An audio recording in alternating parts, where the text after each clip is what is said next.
அஸ்ஸலாமு அலைக்கும். என் பேர் ஹபீப் கனி. மன்னரையின் வாழ்க்கை என்ற கிதாபில் நீங்கள் ஒவ்வொரு செயலுக்கும் கபரில் தண்டனை உண்டு என்று சொல்லியுள்ளீர்கள். ஆனால் சஹர் நேர நிகழ்ச்சியில் நீங்கள் கபரில் தொழுதியா, வட்டி வாங்கினியா, இல்லையா என்று எதை பற்றியும் கேள்வி கேட்கப்பட மாட்டார்கள் என்று நீங்கள் சொன்னீர்கள். ஆனால் இதை நம்ம சுன்னத் ஜமாத் மக்களிடம் சொன்னால் அவர்கள் நம்மளிடம் விதண்டாவாதம் பேசுகிறார்கள். அவர்களுக்கு எப்படி சரியான விளக்கம் கொடுப்பது? அதாவது இஸ்லாமிய நம்பிக்கை பிரகாரம் நியாய தீர்ப்பு நாள் ஒன்று இருக்கிறது. அது உலகமெல்லாம் அழிக்கப்பட்ட பிறகு எல்லாரும் ஒரே நேரத்தில் எழுப்பப்பட்டு அல்லாஹ் வழங்கக்கூடிய பரிசு தண்டனை, அது நியாய தீர்ப்பு நாள். அது வரைக்கும் என்ன நடக்குது என்றால், இறந்தவர்களுடைய உயிர்கள் கைப்பற்றப்பட்டு ஆலமுல் பர்ஸக் என்று சொல்லக்கூடிய நம்முடைய புலன்களுக்கு தென்படாத ஒரு உலகத்தில் வைக்கப்பட்டு அங்கே அவர்களுக்கு விசாரணை நடத்தப்படுகிறது என்பது நம்ம நம்புகிறோம். இந்த நம்பிக்கையை பொறுத்த வரைக்கும் நம்ம கடந்த காலங்களில் அவங்க சொன்னபடி நம்ம சொல்லியிருக்கிறோம். எப்படின்னு கேட்டால், ஒரு மனிதன் என்னென்ன தப்புகளை செய்கிறானோ அந்த தப்பையெல்லாம் சொல்லி காட்டி அந்த தப்புக்காக வேண்டி என்ன செய்யப்படும், கபூரில் வேதனை வழங்கப்படும். தொழுகை விட்டதற்கு வேதனை, நோன்பு வைக்காததுக்கு வேதனை, ஒவ்வொன்றுக்கும் வேதனை செய்யப்படும் என்று நாமளும் கடந்த காலங்களில் சொல்லி இருந்தோம். ஆனால் இந்த மன்னரை வாழ்க்கைங்கிற ஒரு மரணத்திற்கு பின் என்ற தலைப்பில் ஆய்வு செய்த பொழுது, ஹதீஸுகளை தேடி பார்க்கும் பொழுது நமக்கு என்ன கிடைக்குதுன்னா, கபூரில் கேட்குற கேள்விகள் என்ன என்பது, இறைவன் யார் அதை பற்றி கேட்கப்படுகிறது. அதே மாதிரி தூதர் யார், இந்த அகீதா கொள்கை சம்பந்தமான கேள்விகள் கேட்குறதாகத்தான் எல்லா விதமான ஹதீஸுகளையும் வருகிறது. எதை பற்றி கேள்வி வர்ற மாதிரி இல்லை, மற்ற வணக்க வழிபாடுகளை பற்றி எல்லாம் கேள்வி வர்ற மாதிரி இல்லை.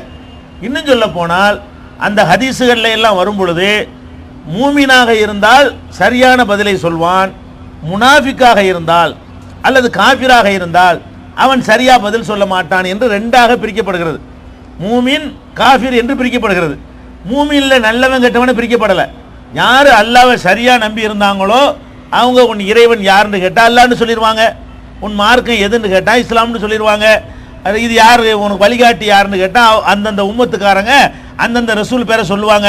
எங்களுக்கு தலைவர் முகமது தான், எங்களுக்கு வழிகாட்டி மூசா தான், ஈசா தான் சொல்லி அந்தந்த உம்மத்துக்காரங்க அந்தந்த நபியுடைய பேரை சொல்லிவிடுவாங்க.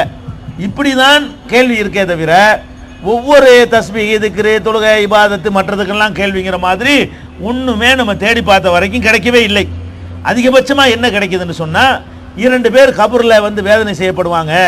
அப்போ ரசூல்லா அந்த கபரை கடந்து போகும் பொழுது இந்த கபூரில் 2 பேர் வேதனை செய்யப்படுறாங்க அப்படி சொல்லுவாங்க. எதுக்கு வேதனை செய்யப்படுறாங்க தெரியுமா? ஒரு பெரிய விஷயத்திற்காகலாம் வேதனை செய்யப்படலை. சின்ன விஷயத்துக்கு, சின்ன ஒரு தப்பு செஞ்சதுக்கு தான் 2 பேர் வேதனை செய்யப்படுறாங்க. இந்த 2ல் ஒரு ஆள் கோல் சொல்லிட்டு இருந்தார், இன்னொரு ஆள் சிறுநீர் கழிக்கும் பொழுது மறைவாக கழிக்காம எல்லாரும் பார்க்குற மாதிரி சிறுநீர் கழிப்பார். இந்த மாதிரி ஒரு காரியம் செஞ்சதுனால இவங்க 2 பேரும் வேதனை செய்யப்படுறாங்கன்னு வருது.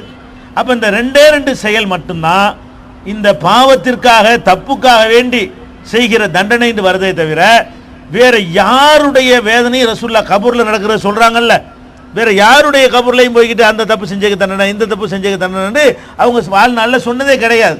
அப்போ அதையெல்லாம் கருத்தில் கொண்டு தான் ரசூல் ஸல்லல்லாஹு அலைஹி வஸல்லம் அவர்கள் கபூர் வாழ்க்கையை பொறுத்த வரைக்கும் காஃபிராக இருந்தால், ஈமான் இல்லாதவனாக இருந்தால் அவனுக்கு அங்கே தண்டனை. அல்லாஹ்வை சரியான முறையில் நம்பி சில செயல்பாடுகளில் முன்ன பின்ன இருந்துச்சுன்னு சொன்னால் அவனுக்கு தண்டனை கொடுக்குற இடம் அது இல்லை, அது பின்னாடி இருக்கிறது. அந்த செயல்களுக்கெல்லாம் விசாரணை மகசரில் இருக்குது. அங்கே தான் நல்லது கெட்டது கேள்விகள்லாம் கேட்கப்படும் என்று நம்ம அந்த அடிப்படையை வைத்து அது விளக்கியிருக்கிறோம். அதுக்குரிய காரண காரியங்களையும் அந்த மரணத்திற்கு பின்கிற அந்த சீடியிலேயே, அந்த நிகழ்ச்சியிலேயே நீங்கள் பார்த்து கொள்ளலாம். இந்த அடிப்படையில் நம்ம ஆதாரத்தோடு விளக்கி இருக்கும் பொழுது நீங்கள் மற்றவங்க கேட்டால் எப்படி சொல்கிறேன்னு கேட்குறீங்க. இதே சொல்லுங்கள், நீ ஒவ்வொரு அமலுக்கும் இந்த மாதிரி வேதனை இருக்குன்னா குர்ஆன்லேருந்து காட்டுப்பா, ரசூல்லா சொன்னாங்கன்னு காட்டு, நாங்களும் ஏற்றுக்கிறோம் சொல்லணும். எப்படி பதில் சொல்லணும்னு கேட்டால், யார் உங்கள்கிட்ட மாற்று கருத்து சொல்கிறாங்களோ, ஏற்றுக்கொள்ள மறுக்கிறாங்களோ அவங்கள்ட்ட நம்ம தெளிவாக சொல்லணும். குர்ஆன் ஹதீஸில் இருந்தால் ஏற்றுக்கொள்கிறாள் முதல் நாங்கள் தான். குர்ஆனில் இருந்தால், ரசூல்லா சொல்லி இருந்தால், நாங்கள் 100 வருஷமாக சொல்லிக்கிட்டு இருந்த ஒரு விஷயமா இருந்தாலும் தப்புன்னு பட்டுன்னு ஒத்துக்குருவோம்.